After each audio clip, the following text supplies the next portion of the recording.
Oi, boa noite, gente. Então, um pouco escura a iluminação aqui, o celular não pega muito bem essa luz, mas paciência. Hoje a gente saiu para ir para Osaka, levantamos às 6 da manhã, vamos tomar café, pegamos um trem de alta velocidade para chegar lá, não um Shinkansen, mas é um trem urbano que só passa por três estações. De 1h20 a gente chegou em 35 minutos, muita economia.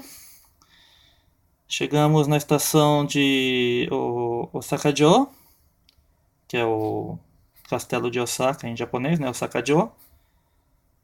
Fica, o parque ele foi refeito depois da Segunda Guerra Mundial, assim como a estrutura do castelo. Ele sofreu várias e várias reformas por causa de ataques, desde a sua construção, bem antes de 1600, na Guerra de Sekigahara.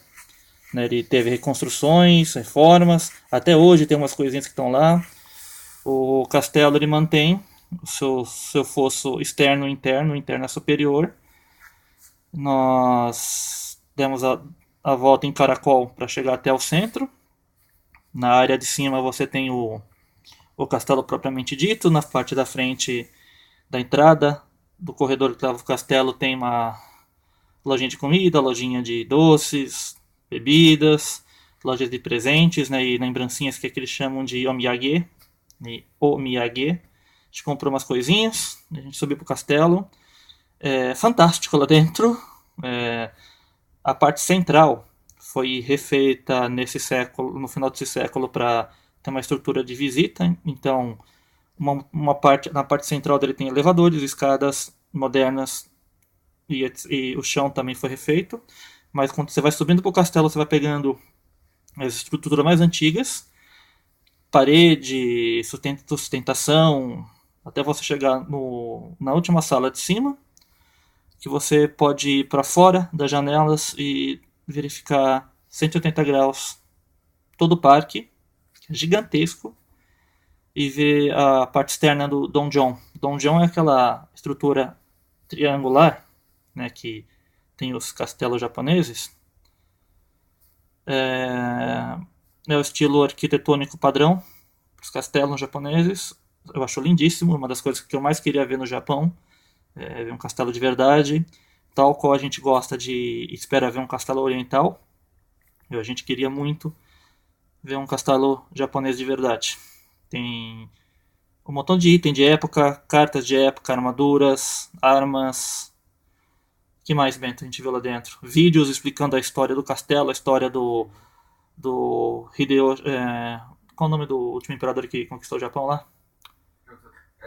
Putz, O Tokugawa Ieyasu foi o primeiro Tokugawa shogun Ieyasu, o Tokugawa primeiro. Ieyasu, primeiro shogun do Japão a unificar o Japão. Isso, o primeiro generalíssimo, né, o Shogun, que unificou o Japão, significa o quê? Ele venceu todas as guerras e padronizou as coisas pro jeito dele. E nessa época ele venceu o Hideyomi Toyotoshi. Foi aí que ele venceu, que era o dono do castelo de Sim, ele venceu o Hideyomi Toyotomi, que foi o fundador Não, do. Hideyoshi Toyotomi. Hideyoshi Toyotomi, que foi o fundador original do castelo. Bom, o Hideyoshi foi o penúltimo grande imperador, né, do Japão. Imperador assim, entre aspas, né, que ele ainda estava envolvido nas guerras, ele não tinha unido o Japão. Mas é uma figura importantíssima na história daqui. Ele e o Tokugawa são figuras ilustríssimas, amadas até hoje. Tem uma história marcantíssima. Esses últimos três generais do Japão é a história ensinada na escola, desde o primário. E quando a gente assiste um drama, um filme, um desenho, um mangá de época, sempre tem essa época dos generais sendo cogitada, mostrada. De uma forma ou de outra, às vezes eles são envolvidos nas histórias, né? Ou muito ficticiamente, ou veridicamente. Então era uma coisa histórica que a gente queria muito ver. Infelizmente, o antigo museu que está do lado do castelo, colado a ele, está desativado. Foi movido para o Museu Moderníssimo, numa outra quina. Só que, por ser terça-feira hoje no Japão, estava fechado. Parece que tem algumas coisas importantes aqui que fecham as terças. E a gente deu azar e não vai voltar para lá. Por causa que a gente precisa tentar ir amanhã ao Aquário de Osaka. O Aquário de Osaka é o segundo ou terceiro maior aquário do Japão, um dos maiores do mundo. Eu nunca fui num aquário dessas dimensões. O Japão é o maior construtor de vidros de acrílico para aquários hoje no mundo. E tem as maiores dimensões. Eu quero muito conhecer. O maior aquário conhecido por aqui é o de Okinawa, mas não tem como nós visitarmos Okinawa tão cedo. Ele fica no extremo sul do Japão, são 2 horas e meia de avião partindo de Tóquio, fica impossível. A ilha tropical é calor o ano inteiro, nós não vamos para lá agora. Então, aconteceram 2 coisas curiosas hoje. A gente estava saindo do castelo, já assim, pensando em ir embora, um grupinho de 4 pessoas, jovens na faixa dos seus 19 anos, 20 anos, começaram a perguntar pra gente umas coisinhas, no final eles queriam entrevistar a gente. A gente era estrangeiro, eles queriam saber quem nós éramos, por que estávamos ali e o que a gente achava do que a gente estava vendo. A gente ficou um pouco estranhando, né? Caramba, a gente jovem, assim, abordando estrangeiros. Né? Porque eu falei um pouco de japonês para pedir Nico. Né? O Bento. Eu falava japonês.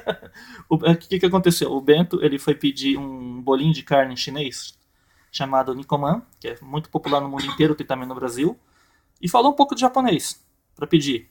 E por causa disso eles chamaram e falaram: opa, aquele moço deve falar japonês com alguma fluência, vamos falar com ele. No final nós somos só um bando de brasileiro que tenta falar inglês para falar japonês. Né? A gente se enrolou todo, mas a gente falou muito bem com eles. Eles falavam um pouquinho de inglês, eles eram universitários fazendo um trabalho do clube deles de cinema. Isso deve render um trabalho, nós solicitamos veementemente que eles coloquem esse vídeo no YouTube. Pegaram o nosso e-mail, nosso Facebook, a gente vai tentar esperar uma resposta deles. Né? Foram muito legais. Né? Eu não tenho o nome deles de cabeça aqui agora, eles vão mandar as fotos deles com o nome. Keiko, outra é Yoko, nomes comuns. Isso, comuns. E a gente está esperando a resposta deles.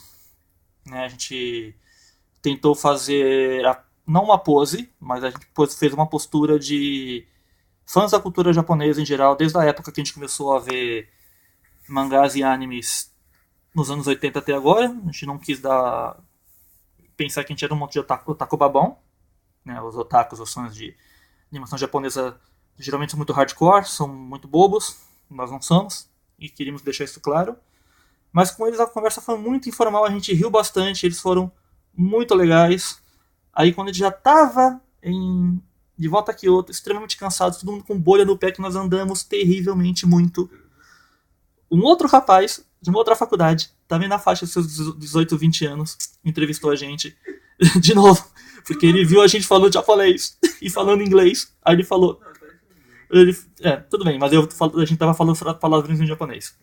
E ele pediu também que ele entrevistar vocês. Ele foi um pouco mais didático, ele estava com uma folha de perguntas. Ele perguntou mais ou menos as mesmas coisas que os meninos e as meninas me perguntaram da outra vez, lá no castelo. Mas rolou tudo bem, o cara gostou da gente, a gente achou ele legal também. Tiramos fotos, eu já posto assim que eu puder. E a gente espera ter deixado uma ótima impressão para eles, porque eles gostaram muito de conversar com a gente. Isso virá trabalho de faculdade para ambos os grupos. A gente ficou surpreso com isso. A gente sabe que não é comum o japonês falar com a gente, como é um estrangeiro, porque não que eles sejam mal intencionados, é que eles não falam nosso idioma. E eles têm a natureza de serem solícitos, de serem pessoas que ajudam. E quando eles sabem que podem não conseguir se comunicar com você, eles ficam tímidos, principalmente. A gente viu isso na viagem, com gente velha, com gente nova, com gente de terno e gravata, com roupa tradicional, gente de uniformizada. E, felizmente, falando nisso, muito importante, todos os funcionários de todos os modos de transporte, sejam eles trem, metrô ou ônibus, nos atenderam muito bem, falaram o seu inglesinho no máximo do possível, né, para nos ajudar. Quando a gente pensou que eles deram a indicação errada pra gente, foi a melhor indicação possível, na verdade, que eles nos avisaram do trem de alta velocidade. E todos os lugares que a gente vai comer, ou vai fazer uma comprinha, ou principalmente comprar bebida, que está muito seco aqui por causa do início do verão japonês, todo mundo que sabe que a gente é estrangeiro e estão nos atendendo pergunta: você fala japonês? Você fala inglês? De onde você é? A gente fala que é brasileiro, o pessoal fica todo feliz. Brazilian, Brasil de Índia Sul, né? World Cup. Estou loucos para vir aqui, não podem, não sabe a bagunça que tá, vocês sabem muito bem, melhor que a gente. E a gente tá bem feliz. Tá um sonho sendo realizado. E amanhã eu volto. Falou!